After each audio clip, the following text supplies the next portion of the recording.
ரொம்ப நல்லவன்டா நீ என்ற படத்தின் பாடல் வெளியீட்டு விழா சென்னையில் நடந்தது. கில்லாடி படம் எடுத்து 4 வருஷம் கழிச்சு ரிலீஸ் ஆச்சு. அதுக்கப்புறம் நான் இயக்கிய சண்டமாருதம் வந்துச்சு.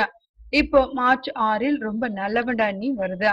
ஆனால் 3 படமும் அடுத்தடுத்து உடனே வர்றது சந்தோஷம்தான். ஆனால் வேற வேற சமயங்களில் எடுத்தது என்றார். எந்த ஒரு பெரிய ஹீரோக்கிட்டையும் கதை சொல்ல போக முடியாத சூழ்நிலையில் இருந்தபோது இந்த படம் இயக்குற வாய்ப்பு எனக்கு வந்தது. மிர்ச்சி செந்தில ஹீரோவாக நடிக்க வச்சிருக்கேன். அவருக்கு ஜோடியா நடிச்சிருக்கிற பெண்ணுடைய சொந்த ஊர் திருவள்ளா. அதுதான் நயன்தாராவுடைய ஊர் என்றார் டைரக்டர் வெங்கடேஷ்.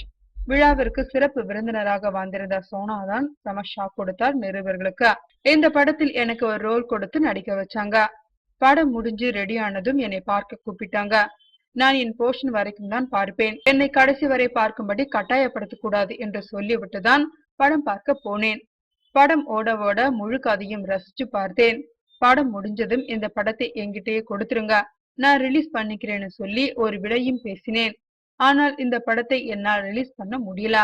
காரணம் யாருன்னு இங்க சொல்லணும்னு தோணுது. ஆனா வேணாம், எனக்கு வர கோபத்திற்கு ஏதாவது செய்யணும்னு தோணுது என்றெல்லாம் பேசிவிட்டு இறங்கினார் சோனா. யாரு அவர், என்ன காரணம் என்றெல்லாம் மேடையிலிருந்து கீழே இறங்கிய சோனாவே நிருபர்களில் சிலர் ரவுண்டு கட்டி கேள்விகளை கேட்க முயல. வேணாம், இப்போ வேணாம், சமயம் வரும்போது சொல்றேன், ஆனால் அவனை விடமாட்டேன் என்றபடி கிளம்பினார் சோனா.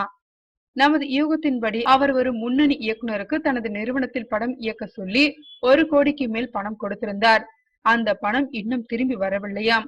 அது இருந்திருந்தால் இந்த படத்தை வாங்கி வெளியிட்டிருக்கலாமே என்ற ஆத்திரம்தான் இதற்கெல்லாம் காரணமாக இருக்கும்.